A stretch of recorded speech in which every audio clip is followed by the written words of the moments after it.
Apa analisa Anda melihat pergerakan IHSG pada pembukaan pagi hari ini langsung dibuka terkoreksi dan lagi-lagi terjerumus ke level 7.100-an?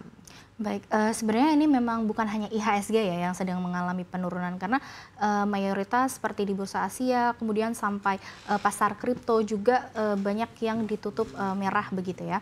Karena semalam itu kan ada ini ya, perang lagi ya antara Israel dengan Iran begitu. Jadi kita juga melihat di pasar minyak begitu ya, harganya kan naik cukup signifikan, bahkan sekarang sudah berada di level atas 70 US dollar per barel begitu ya. Jadi ini membuat suatu efek domino begitu ya, yang dimana sebelumnya kita sempat berekspektasi bahwa pasar itu sudah semakin membaik, tapi ternyata ada satu hal yang tidak kita ekspektasikan dan ini sulit untuk kita kontrol karena dari eksternal ya, membuat harga minyak itu naik lagi, maka ada potensi inflasi akan semakin memanas begitu. Jadi ya hal ini mungkin akan membuat nanti pandangan untuk Bank Sentral Amerika itu tidak akan terlalu agresif juga nanti untuk melakukan penurunan suku bunga dalam jangka waktu pendek ya. Jadi kita masih memperkirakan era suku bunga tinggi terutama untuk The Fed itu masih akan bertahan. Ya setidaknya kita melihat bagaimana nanti sampai di bulan Juli ya, karena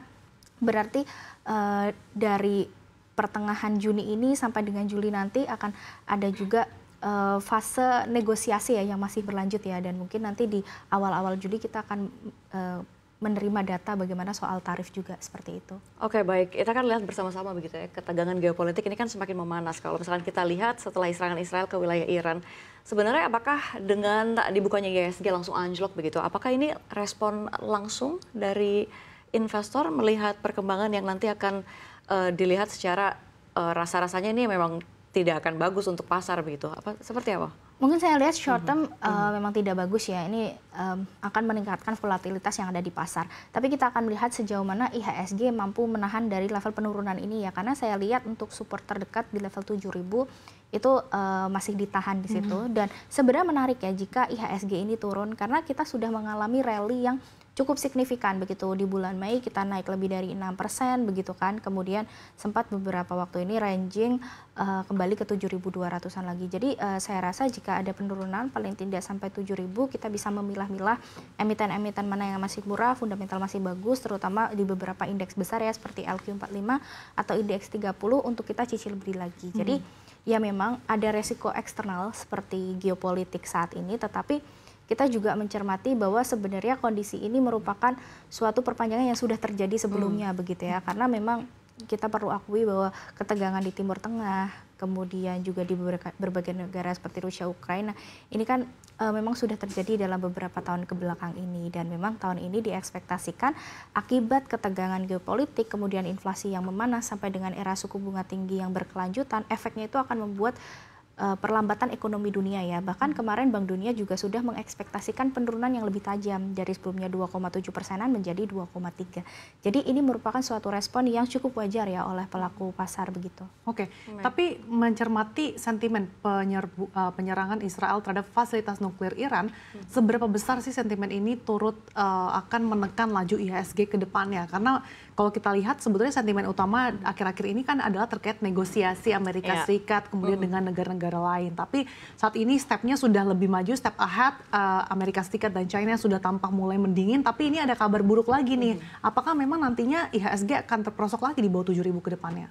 Saya rasa 7.000 masih menjadi support yang cukup kuat ya, dan beruntungnya hari ini hari Jumat, jadi kita mencermati bahwa pergerakannya akan relatif terbatas begitu, karena pembukaan pasar itu kan juga hanya nanti akan sampai sore saja begitu, jadi diharapkan tidak akan sampai terperosok ke level 7.000, dan nanti di hari Senin harusnya kita mengharapkan ada sentimen yang lebih positif begitu ya.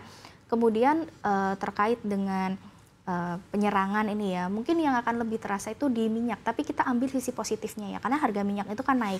Nah beberapa emiten migas yang terkait dengan itu mungkin kalau di kita akan cukup diuntungkan gitu. Jadi mungkin kita alih-alih ya melihat adanya risiko penurunan volatilitas di pasar itu terjadi, tapi kita juga melihat satu sektor yang akan diuntungkan juga seperti itu. Baik, kalau kita lihat secara aliran dana begitu ya, investor kan cenderung kalau kita lihat menghindari resiko saat geopolitik memanas. Adakah kalau misalkan kita lihat tanda-tanda arus keluar dari pasar negara berkembang termasuk Indonesia atau bagaimana? Apakah memang terlihatnya nanti Atau ini kan baru terjadi begitu ya, adanya konflik-konflik memanas ini baru lagi Israel yang menyerang Iran. Apakah memang akan terlihat dalam waktu dekat atau memang nanti akan terlihat nanti? Saya rasa ini memang masih kita memonitor ya, belum terlalu terlihat untuk perdagangan di pagi ini. Tetapi kita mencermati bahwa sebenarnya dari sisi outflow itu kan sudah terjadi cukup masif di awal tahun ya. Dan sempat membaik, kemudian kita menerima inflow lagi di pertengahan bulan Mei sampai dengan Juni ini begitu. Jadi saya rasa outflow itu masih ada tapi sepertinya sudah cukup mereda begitu. Jadi kita malah memperhatikan sekarang ini kan kalau misal pilihan kita mau ke deposito atau misal ke obligasi pemerintah, rasanya yieldnya kan tidak akan setinggi sebelumnya begitu ya. Jadi daya tariknya itu mungkin di pasar equity, kemudian fixed income itu saya rasa lebih menarik begitu kan.